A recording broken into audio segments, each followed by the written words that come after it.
ഇന്ന് നമുക്ക് ചേനയുടെ ഇല കൊണ്ട് ഒരു തോരൻ ഉണ്ടാക്കാം. ചേനയുടെ ഇലയെടുത്ത് കഴുകി വൃത്തിയാക്കി ചെറുതായി മുറിച്ചെടുക്കാം.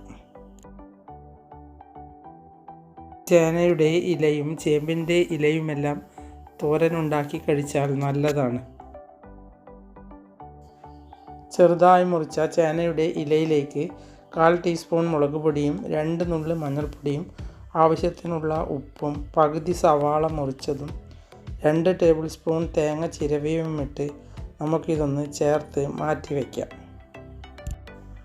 ഒരു ചീനച്ചട്ടിയിൽ 1 ടേബിൾ സ്പൂൺ വെളിച്ചെണ്ണ ഒഴിച്ചു കൊടുത്ത് 2-3 ചെറിയ ചുവന്നുള്ളി മുറിച്ചിട്ട് ഒന്ന് മൂപ്പിച്ചെടുക്കാം. അതിനുശേഷം നമ്മൾ നേരത്തെ എടുത്തു വെച്ച ചേനയുടെ ഇലയിട്ട് ഇളക്കിയെടുക്കാം.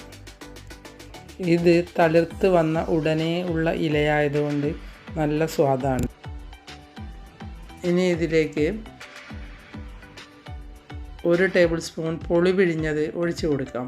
ഇത് ചേനയുടെ ഇലയായതുകൊണ്ട് ചിലർക്ക് ചൊറിയാൻ ഇടയുണ്ട്. അതുകൊണ്ടാണ് പുളിയുടെ വെള്ളം ഒഴിച്ചു കൊടുക്കുന്നത്.